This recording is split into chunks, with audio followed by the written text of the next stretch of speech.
Hello, this is the my artefact episode number 255. आजची तारीख आहे 8 नोव्हेंबर 2015. आता वाजले करीब रात्रीचे 9 वाजले आहे. काल आर्टिफॅक्ट एपिसोड रेकॉर्ड झाला नाही कारण काल काल खूप थकून होतो. Actually what happened yesterday? Why I won't make artifact episode? So तर मी काल का नाही केला तर त्याच्याबद्दल कालचा आणि आजचा या म्हणून दोन्ही आज रेकॉर्ड करतो. So what happen yesterday? काल काय झालं? काल होता शनिवार. सकाळी उठलो, जिमला गेलो, मी ट्रायसेप मारले, तिथून आल्यानंतर मी का केलं यार, ट्रायसेप मारल्यानंतर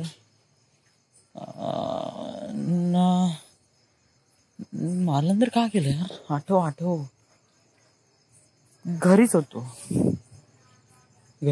कुठं होतो यार, कारण किचन तर शुक्रवारी साफ केलं ना. किचन पण शुक्रवारी साफ केलं. शनिवारी काय आलं? शनिवारी काय झालं? का केलं तू शनिवारी यार? शनिवारी काहीच नाही केलं. ओके अप्पाजी आले होते. यस अप्पाजी आले होते नियर अबाउट 12-1 वाजता. देन आईने हाकललं, जा म्हणे तू. तर मग मी पिक्चर पाहण्यासाठी निघालो, कारण आता घरी तर नाही राहू शकत म्हणलं. तर रस्त्यात विशाल आणि वैभव दिसले डॉटमध्ये. मला पिक्चर पाहण्यासाठी डॉटवर जाऊ म्हणलं. सोबत हॉल तिकीट पण डाउनलोड करून घेऊ. बट तिथे त्यांची पेंटिंग सुरू होती डॉटमध्ये. तर तिथे वैभव आणि विशाल डाऊनग्रेड करत होते त्याचा फोन, कारण वैभव पियुषचा चांगला मित्र आहे. तर त्यांनी लॅन केबल कनेक्ट करून आपण त्यांचं काम करून घेतलं. तर ते आठवते. त्याच्यानंतर मग ऑफिसमध्ये नाही गेलो, तिथेच होतो सोबत नियर अबाउट 1 वाजेपर्यंत. तिथून आल्यानंतर घरी चालू सरळ. काही विषयाकडे जास्त थांबलो नाही, बस ते टॉरंट लावून दिलं, घरी आलो. मग घरी टाइमपास केला. झोपलो. 5 वाजता खेळायला जातो म्हणलं तर अनुप आला होता घरी. तर अनुपनी फोन घेतला. ॲसोस नाही, कोणता घेतला त्यांनी फोन घेतला, हा वाला K3 note, Lenovo K3 note घेतला फोन. तर फोन दाखवण्यासाठी आणि अपडेट वगैरे करण्यासाठी वगैरे तो आला होता. ते झालं. त्याच्यानंतर तिथून मग पिंटाचा फोन आला की चालते का म्हणे, याचा खाला हे आमलेट. तर आमलेट खायला गेलो, कारण मी दिवसभर कम्प्लिटली एक्झॉस्टेड होतो घरी राहून, त्यामुळे गेलो बाहेर. सोबत वैभ्यासोबत पण गेलो होतो इथे बेंच आणण्यासाठी. दुपारी ते याचं काम. घरी आल्यानंतर वैभवचा फोन आला की बेंच आणा चाल म्हणे. तर तेव्हा काम न झालं. नंतर घरी आलो, थांबलो, टाइमपास केला. देन आमलेट खायला गेलो. आमलेट खाल्ल्यानंतर तिथे श्रुतिका पण होती, सगळेजण होते. त्या लोकांनी आमलेट खाल्लं. मला खूप भूक लागली होती. पिंटर मी समोसा खाल्ल्यानंतर आम्ही दोघं नाही, मग श्रुतिका गेली वैभवाचा डेस्क आणण्यासाठी. सगळेच जण गेले. मग सगळेच जण त्याच्या डेस्कमध्ये ओम कॉलेजमध्ये गेले. तर तिथं गेलो, तिथून डेस्क आणला. तिथे आम्ही वैभव डेस्क आणत होता. आम्ही इथे लॅन केबलवर गेम खेळत होतो. तिथे 4% बॅटरी होती. तिथून आल्यानंतर हार्डली 10 वाजले होते. आल्याबरोबर 10-10:30 वाजले. तर तेच आल्यानंतर बिग बॉस पाहिल्यानंतर जेवलो. नंतर पूर्ण एक्झॉस्टेड झालो होतो, बहुत एक्झॉस्टेड. असे डोळे कशाचे झोपण्यासाठी आतुरच होते. त्यामुळे काल आर्टिफॅक्ट एपिसोड जमलाच नाही. बनवतो म्हणलं, बट काय झालंच नाही. So this is what happen काल. आज काय झालं? आज मॅच नाही होती. नियर अबाउट 3 हप्त्यापासून आम्ही मॅच खेळून राहिलो. प्रत्येक मॅच, दोन्ही मॅचमध्ये आम्ही जिंकून राहिलो. तिसरी मॅच पण हारलो होतो, पण आम्ही खेळलो. या मंथमध्ये म्हणजे या हप्त्यामध्ये त्यांचं काही पॉसिबल नाही झालं, जी अदर टीम होती. त्यामुळे आज घरीच होतो संडे. आता एव्हरी संडे खेळायला तर जातोच. तर काय झालं, आज सकाळी उठलो, बहुत उशिरा उठलो, कारण पिंट्यात म्हणे काही मॅच वगैरे नाही म्हणे. ॲक्च्युली मी सकाळी 4 वाजताच उठलो, 4 वाजता, कारण एवढी खतरनाक झोप लागली होती. 11 वाजेपासून ते 4 वाजेपर्यंत काहीच माहीत नाही, एवढा डुलडाल झोपून होतो. 4 वाजता उठलो, लघवीला गेलो, कानात हेडफोन टाकले, पुन्हा झोपलो. तर 7:30 वाजता उठलो, पेंट्याला फोन लावला. 8:30 वाजता उठलो, पेंट्याला फोन लावला, म्हणे मॅच वगैरे नाही आहे म्हणे. पुन्हा झोपलो, 9 वाजता उठलो. 9 वाजता उठल्यावर टाइमपास करत होतो, कारण पाणी पण नव्हतं, नाही संडासला जाऊ शकत ना काहीतरी. कसं तरी हातपाय तोंड धुतले, नाश्ता आणि याच्यातच घरकाम करण्यातच माझे 12 वाजले, कारण पाणी नव्हते. करून पाणी आणलं. देन घरीच होतो, कुठे बाहेर नाही गेलो आज. नंतर संध्याकाळी खेळायला गेलो. आज मॅच होती इथलेच, असेच पोरं इथले. देन आता जेवण केल्यावर artifact. So this is the end. This is the 2 day ऑफ आर्टिफॅक्ट एपिसोड. काल पॉसिबल झालं नाही, पण it won't be happen again. आणि आता मी एक डॉक्युमेंटरी बघितली की Mars has have life on Mars.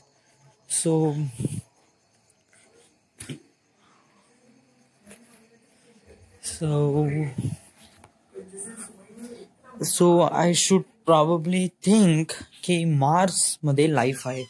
आणि मी थोडंसं महत्त्वाचं बोलतो याच्यावर. माझं बहुतेक फ्युचर स्टोरी डिपेंड असू शकते, जे की बॉर्न झाली आहे, बट त्याला स्ट्रक्चर अजूनपर्यंत भेटलेलं नाही आहे.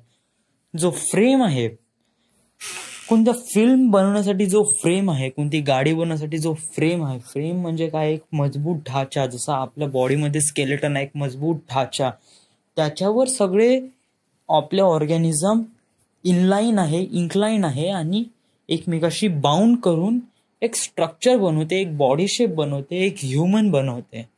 त्याचप्रमाणे ही गोष्ट प्रत्येक गोष्टीजवळ लागू होते. जशी कारमध्ये चेसिस हे त्याचा एक फ्रेम असते, एक स्ट्रक्चर असते, जेणेकरून त्याच्यावर सगळे कंपोनेंट, इंजिन, ट्रान्समिशन सगळे लावल्यानंतर एक व्हेकल बनते, एक ट्रान्सपोर्टेशन मीडियम बनते.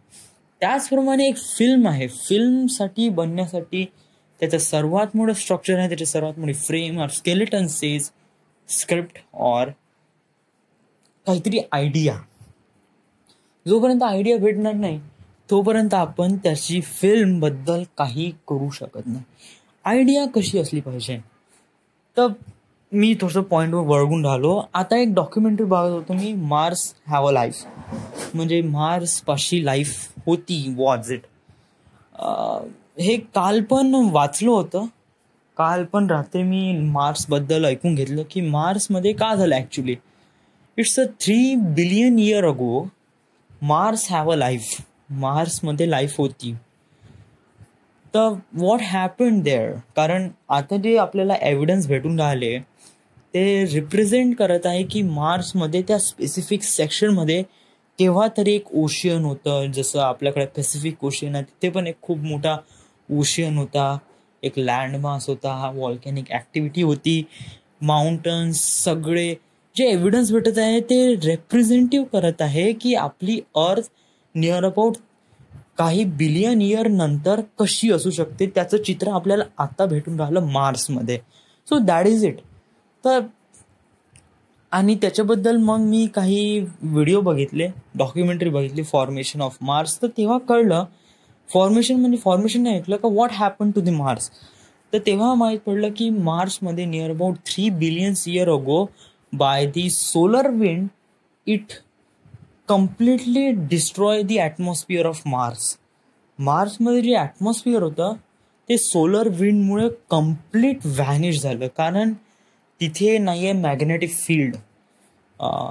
मार्समध्ये मॅग्नेटिक फील्ड नाही, जसं आपल्या अर्थमध्ये मॅग्नेटिक फील्ड आहे. South pole, north pole, it contain magnetic field, and that magnetic field आपल्याला प्रिव्हेंट करते त्या अल्ट्राव्हायोलेट रे पासून, जे सन पासून येते, जे खूप हार्डनेस असते आणि ते लिव्हिंग ऑर्गॅनिझमला काफी हद तक डिस्ट्रॉय करू शकते. तर त्या रेला, त्या वेवला, त्या रेडिओ ॲक्टिव्ह रिजनला रोखण्यासाठी आपले ते एक मॅग्नेटिक फील्ड तयार होते, जे या सोलर विंडला रोखते. पण मार्समध्ये मॅग्नेटिक फील्ड नाही आहे. तिथे जिथे पोल तर आहे, तिथे थंड वातावरण तर आहे, पण ते मॅग्नेटिक फील्ड क्रिएट करत नाही. ते मॅग्नेटिक फील्ड क्रिएट करण्यासाठी why we have magnetic field, we don't know, I don't know, man, but Mars doesn't have magnetic field. That's why the solar wind yani coronal mass ejection. What is coronal mass ejection? Okay, coronal mass ejection is kind of really amazing thing.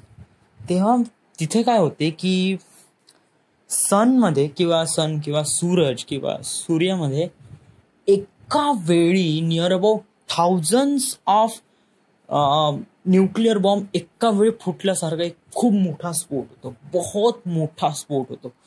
एवढा मोठा स्फोट होतो की, पण ते सन तर खूप मोठा आहे आणि त्याच्यामध्ये होणारा स्फोट म्हणजे एवढे थाउजंड्स ऑफ स्फोट झाले तरी त्याला काही डॅमेज तर होऊ शकत नाही. बट जो लावा आहे तो एवढा वरती निघाला म्हणजे त्याच्या ॲटमॉस्फिअरवर जाऊन, म्हणजे सनच्या ॲटमॉस्फिअर पर्यंत आला. त्याची ग्रॅव्हिटी इतकी हाय आहे का हार्डली जे तिथे कोणतीही वस्तू जाते ना, हार्डली तेवढं दूर जात नाही. तर त्यामुळे काय झालं, तिथे कोरोनल मास इजेक्शन होते. जेव्हा कोणती वस्तू ॲटमॉस्फिअरच्या बाहेर जाते तर त्याला एक प्रकारे पुश भेटते. हा एवढा मोठा पुश राहते का तिथे कोरोनल मास इजेक्शन होते. तेव्हा ते ॲटमॉस्फिअरमध्ये असणारे जे पार्टिकल्स असतात, ज्याच्यामध्ये कॅथोड, ॲनोड आणि रिअली हाय डेंजरस हायड्रोजन, हिलियम ॲटमॉस्फिअरिक रेंज असते, ज्याची टेम्परेचर बहुत हाय असते आणि ते सोलर विंड आहे ना, ते बहुत ही खतरनाक असते. इवन तर तुम्ही स्पेसमध्ये जरी असाल ना आणि सोलर विंड जरी आले ना, तर बेटा कोणताच सॅटेलाइट तुम्हाला वाचू शकत नाही. घंटा नाही वाचू शकत, काहीच नाही वाचू शकत. एवढा खतरनाक फोर्स असते तो बहुत. तर त्या फोर्समध्ये तो मंगलचा जो ॲटमॉस्फिअर तो कम्प्लिटली व्हॅनिश झाला आणि ॲटमॉस्फिअर व्हॅनिश झाल्यामुळे मग तिथे बॅरेट झाली. क्वेश्चन हा एक आहे जो मला खूप जास्त खटकत आहे. हा क्वेश्चन नाही, मला माहित आहे असं प्रकारे झाला आहे आणि it would be normal things to do. Sorry, मला थोडंसं कॉल आलं सोबतचा. हा बोल ना फ्रेंड. ओके, तर ते कोरोनल मास इजेक्शनमुळे तिथलं जे ॲटमॉस्फिअर कम्प्लिटली व्हॅनिश झालं आणि तिथले जे होते लिव्हिंग थिंग्स किंवा ओशियन पूर्ण डिस्ट्रॉय झाले. So this is it happen. तर माझा म्हणण्याचा उद्देश हा आहे की मी म्हणून राहिलो, हे गोष्ट खटकत नाही मला, हे गोष्ट खटकून राहिली. मी समजा इफ म्हणत आहे, इफ म्हणजे जर माझा हा फक्त एक कन्क्ल्युजन आहे, एक समरी, एक काहीतरी हे आहे. मला वाटते अशा प्रकारे थिंग असू शकते. असं वाटते की नियर अबाउट 3 बिलियन इयर अगो, 3 अब्ज वर्षा डेफिनेटली नव्हती. इथे 3 बिलियन अगोदर फक्त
year ago, 3 billion year ago, Mars content, तिथे लाईफ तर फॉर्मेट झाली, लाईफ फॉर्मेट झाला तिथे, व्हॉल्कॅनिक ओशियन अँड कॉन्टिनेंट पण फॉर्मेट झाले, आणि अशी एक स्पीसीज तयार झाली जे की इंटेलिजंट पण झाले. मग त्यांना असं कळलं की त्यांचा प्लॅनेट खतरेमध्ये आहे, त्यांचा प्लॅनेट खूप भयानक खतऱ्यामध्ये आहे, कारण it's a 4th planet and it's in goldie globe प्लॅनेटमध्ये आहे, कारण तो बरोबर जास्त हॉट नाही जास्त कोल्ड नाही, बरोबर गोल्डी ग्लोब प्लॅनेटमध्ये आहे. सोलर विंड आपल्या ॲटमॉस्फिअरला पण अफेक्ट केला होता, बट तेव्हा it's a 3 billion year ago. It doesn't have anything, or it doesn't have magnetic polarity. I don't know have it or not, but it have nothing to do damage things like that. But Mars maybe it make really amazing things at that time, and I think that's the intelligent species was in there. तर मला वाटते की तिथे 3 billion year ago तिथे species असतात, आणि त्यांना कळलं की आता आपला प्लॅनेट डिस्ट्रॉयमध्ये आहे, आणि आपली स्पीसीज वाचवण्यासाठी त्यांनी काय केलं की, असं मला वाटते की त्यांनी बहुतेक त्यांचे काही स्पीसीज आहे, म्हणजे जे त्यांची स्पीसीज आहे इंटेलिजंट स्पीसीज, त्यांना जिवंत ठेवण्यासाठी त्यांनी काही रॉकेट किंवा something like that they throw in the planet Earth. आणि त्या प्लॅनेट अर्थवर ठेवल्यानंतर ते स्पीसीज इव्हॉल्व झाली अर्थवर, जे मार्समधली स्पीसीज होती ते अर्थवर इव्हॉल्व झाली, आणि आपण जे ह्युमन आहे it's a species of Mars, it's a intelligent species of Mars, that's why we done this thing or असं समथिंग लाईक दॅट. मला याच्यावर विश्वास नाही आहे, म्हणजे मी तर असं म्हणून राहिलो, बट मला एवढा विश्वास आहे, इंटेलिजंट नाही but it content have a something life on Mars. एवढं तर मी नियर अबाउट 70-30 रेशोनी सांगू शकतो. म्हणजे 70% माझा विश्वास आहे की it have life on Mars, आणि 30% वाटते की नाही, असं नाही आहे शायद. So this it.